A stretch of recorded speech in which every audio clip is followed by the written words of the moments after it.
किसी समय की बात है। एक छोटे से राज्य में एक रानी रहती थी। वह बेहद सुंदर, तेजस्वी और दयालु थी, परंतु उसकी जिंदगी दुखों से भरी हुई थी। उसके पति राजा हमेशा युद्धों में व्यस्त रहते थे और रानी को राजमहल में अकेला छोड़ जाते थे। एक दिन जंगल में भटकते हुए रानी की मुलाकात एक साधु से हुई। साधु ने केसरिया वस्त्र पहने हुए थे। उसकी दाढ़ी घनी और बाल लंबे थे। उसकी आंखों में एक अजीब सी चमक थी जो लोगों को मोहित कर देती थी। साधु ने रानी को देखकर कहा, देवी, आप बहुत उदास लग रही हैं। मैं आपकी मदद कर सकता हूं। मेरे पास ऐसे मंत्र हैं जो आपके जीवन को। युद्ध किया तो पांडवों की हार निश्चित है। बार्बरिक को हारे का सहारा कहा जाता है। भगवान की चिंता थी बार्बरिक हारने वाले सेना का साथ देंगे और कौरवों की इस युद्ध में हार हो रही थी। इसलिए भगवान श्री कृष्ण ने बार्बरिक को युद्ध से दूर रखने की युक्ति बनाई।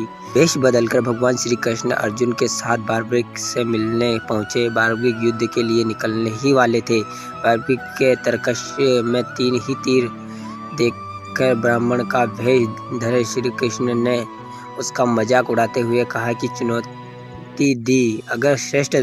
नमस्कार साथियों, मैं आ चुका हूँ फिर से एक नई कहानी के साथ। तो दोस्तों, आज की कहानी है क्या हुआ जब बार्बरिक ने कर्ण के कवच पर चलाया अपना 3 अबोध बाण। क्या बार्बरिक कवच को भेद पाएगा? क्या होता है अगर बार्बरिक कर्ण पर अपना 3 बाण चला देता है? क्या सूर्यपुत्र दानवीर कर्ण बार्बरिक के तीनों बाणों का काट पाते हैं? क्या बार्बरिक के 3 बाण कर्ण के कवच कुंडल को भेद पाता है? दोस्तों, बार्बरिक और महादानी कर्ण दोनों ही एक शक्तिशाली योद्धा थे। दोनों का पराक्रम अपने आप में अविश्वसनीय था। दोस्तों, बता दें कि कर्ण माता कुंती और सूर्य के अंश से जन्मे थे। इनका जन्म एक खास कवच और कुंडल के साथ हुआ था, जिसे पहनकर उन्हें दुनिया की कोई भी ताकत परास्त नहीं कर सकती थी। आपको बता दें कि माता कुंती का विवाह पांडु के साथ हुआ था, लेकिन कर्ण का जन्म कुंती के विवाह से पहले ही हो गया था। कर्ण की खासियत ये थी कि वो कभी भी किसी को भी दान देने से पीछे नहीं हटते थे। कोई उनके कुछ भी मांगता था तो वो दान जरूर देते थे और महाभारत के युद्ध में यही में छलकता लोभ छुपा न रह सका। उसने रानी को झूठी बातों और जटिल नियमों में उलझाना शुरू कर दिया।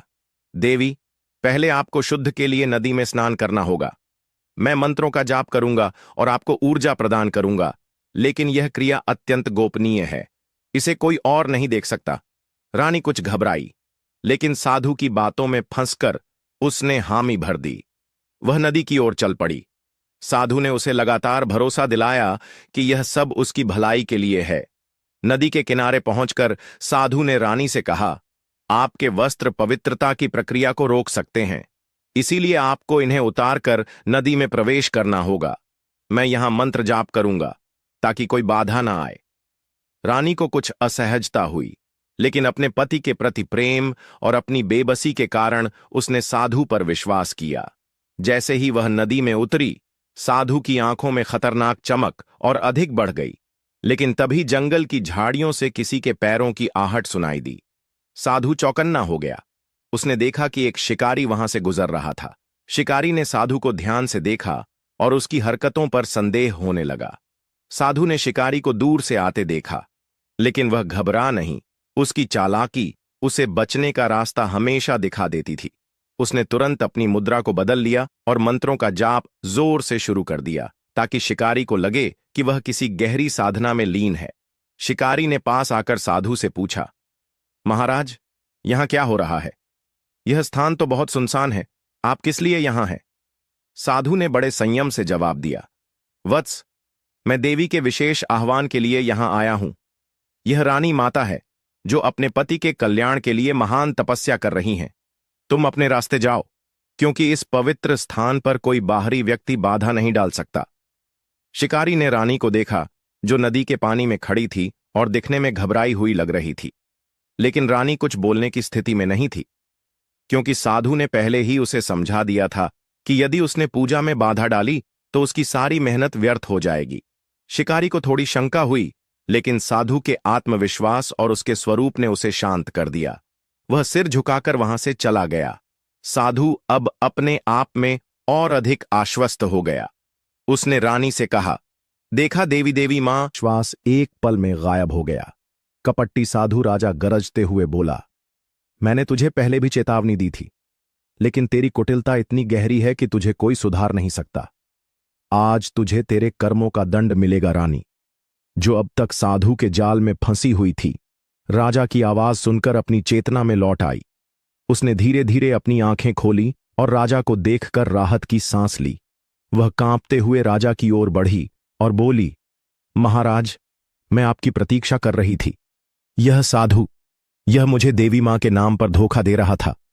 साधु ने राजा को रोकने की कोशिश की। वह जमीन पर गिरते हुए बोला, महाराज, आपने मुझे गलत समझा।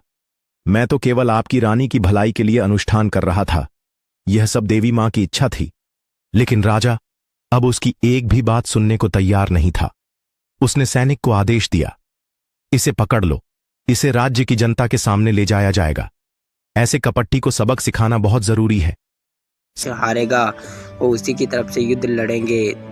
तो दोस्तों, इससे आप सभी इस बात से अंदाज़ा लगा सकते हैं कि सूर्यपुत्र कर्ण के आगे बारहवीं टक्कर पर हो सकते हैं, और दोनों में अगर युद्ध होता तो दोनों ही हार कभी नहीं होती। तो दोस्तों, आज के लिए इतना ही। मिलता है किसी नई वीडियो में और नई कहानी के साथ। तब तक के लिए